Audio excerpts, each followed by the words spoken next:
Hello guys, welcome to 5th generation Hobby Shop. Review testing tayo ng unit. Ito po ay unit ni Sir Noel of Naga Bicol. Shoutout po sa inyo dyan, Sir Noel of Naga. Okay, this is your unit, the WE1911 Type B. Yung dalawa magazine na po ang kasama. Okay, so bali, bukod doon, meron siyang kasamang green gas or yung kanyang hangin na number 12. Ayan. Pop dyno, standard power, tsaka yung bala. 0.23 grams airsoft BBs, plastic BBs. Tapos ito yung box. Yan, 1911. 2 magazines, type B siya, 1911 type B, airsoft gun made in Taiwan, WE brand. Yan. Ito yung kanyang owner's manual. Ito yung extra mag, tapos yung isa nakasalpak sa unit.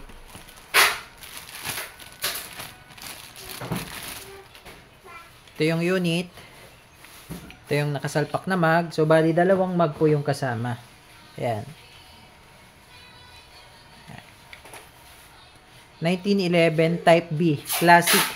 So, ang kagandahan niya, meron na siyang accessory rail. Ayan. Sa mga accessories, katulad ng flashlight.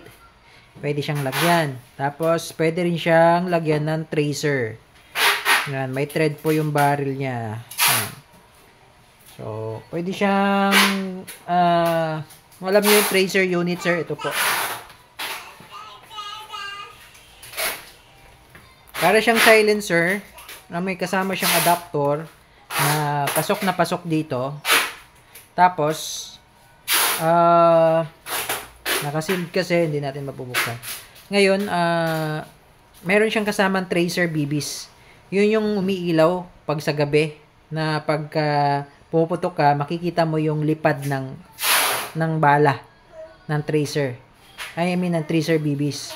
Makikita mo yung lipad ng bala. So, yun po yung tracer BBs. Ito po yung ginagamit nun, sir. So, kung gusto nyo mag-avail, meron tayong available. Ito yung unit. Ayan yung sight. Ito naman yung front. Ayan yung markings.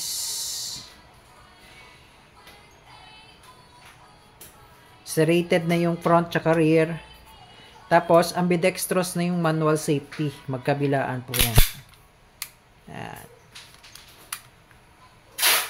Yan. Sumasabay po yan. Okay, check natin kung working. Yan. Tapos, pagka ibababa mo, fire yan. Fire. Wala namang mag. Okay. Yan. Tapos, ang ganda ng design ng kanyang trigger. Ang ganda ng design. Ayan. Okay, tapos, bukod doon, sa manual safety, meron din siyang beaver tail. Diba, naka-down yung safety, so pwede na siyang pumutok. Ngayon, pag kinalabit ko yan, hindi siya pumuputok. Hindi siya pumuputok kasi nga, yung beaver tail hindi engage. Ayan, so kailangan diinan. Ayan, puputok na siya. So, yun yung dual safety features. Manual safety and beaver tail. Sa tunay, may ganun din po na, na safety. Okay, ayan po. Unit ni Sir Noel. Okay, Sir Noel of Naga Bicol. Ayan. So, ito yung mag. Dalawang mag yan. Lagyan natin ng gas.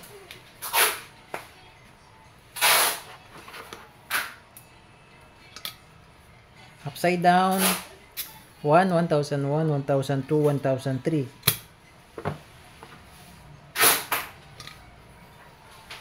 1, 1001, 1002, 1003. Okay.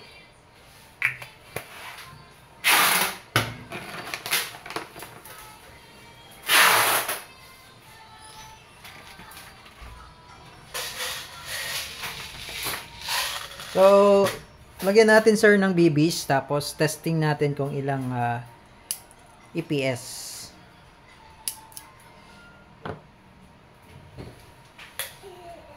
Okay, so bago tayo mag-testing ng EPS, yan, pakita ko lang sa inyo sir kung gaano siya kaganda. Yan. Napakaganda niya.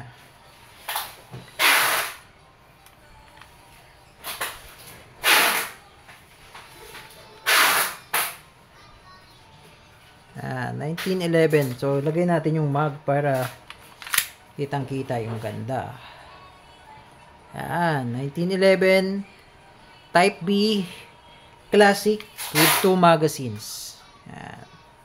Full metal po siya, no? Full metal. So, mapapansin nyo, mabigat. Nafi-feel ko na mabigat talaga siya kasi full metal. Yung slide niya is metal. Yung frame, yung ilalim niya metal. Yung grip, metal. So, bali yung plastic lang dito. Itong cover. Itong part na to. Ito. Yan. Tsaka yung mga ibang part ng internals. Yung loading nozzle, yung sa loob niyan, yung piston. Yan yung mga plastic na part. Pero yung recoil spring, yung rod, metal po yan. Barrel, metal po yan. Okay? Testing natin yung EPS. Pati mag, metal din. Okay?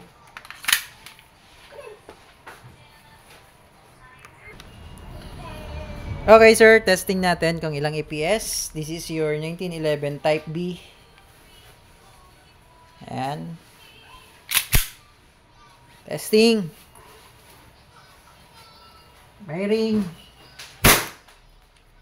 363.7. Yan, 363.7. Isa pa.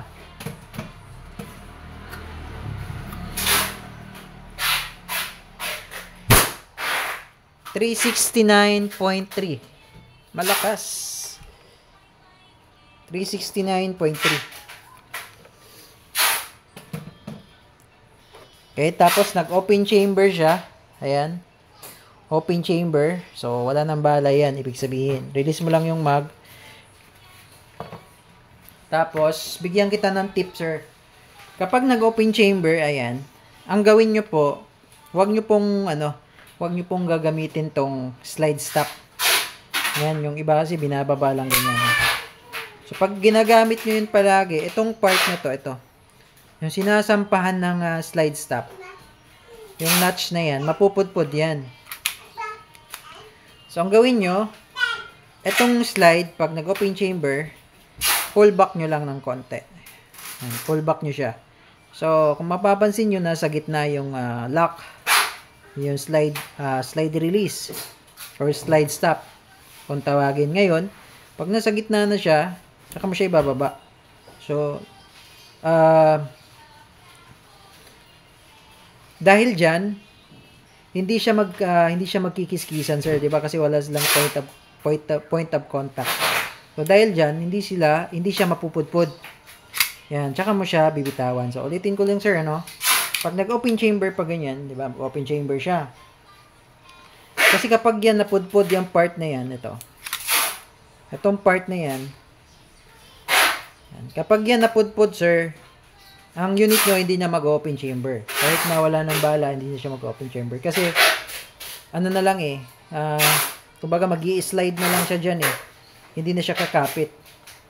Ngayon, syempre, habang bago pa yung unit nyo, pag nag-open chamber siyang ganyan, ang gawin nyo po, etong slide, itulak nyo lang ng konti. Ayan. Tulak mo siya ng konti, tapos mo siya ibababa, then tsaka mo siya bibitawan. Para hindi sila nagkikiskisan palagi. Kasi, yung iba, ganito lang pag ganyan lang. Ayan. So, katagalan, mapupudpud yan. Kasi, metal to metal, nagkikiskisan, mapupudpud siya. So, hindi mag-open chamber unit. Or, otherwise, lagyan mo siya ng recoil buffer. Recoil buffer po yung lalagay. Nga lang, hindi na siya mag-open chamber pag wala ng bala. Kasi, hindi na siya aabot dito sa, sa lock. Dyan sa notch. Pero, mapipreserve tong part na to, yung slide. So, pagka bumili ka ng slide, medyo mahal din. Kaya yun, binigyan na kita, sir, ng tip. Okay? So, ngayon, shooting test tayo. Proceed tayo sa shooting test.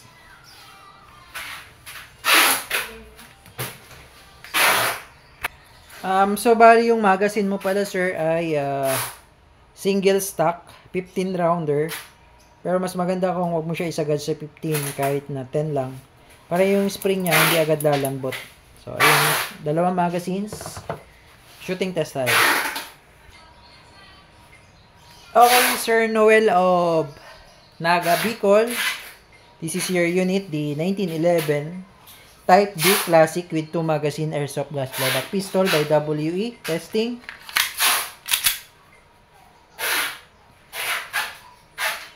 Firing.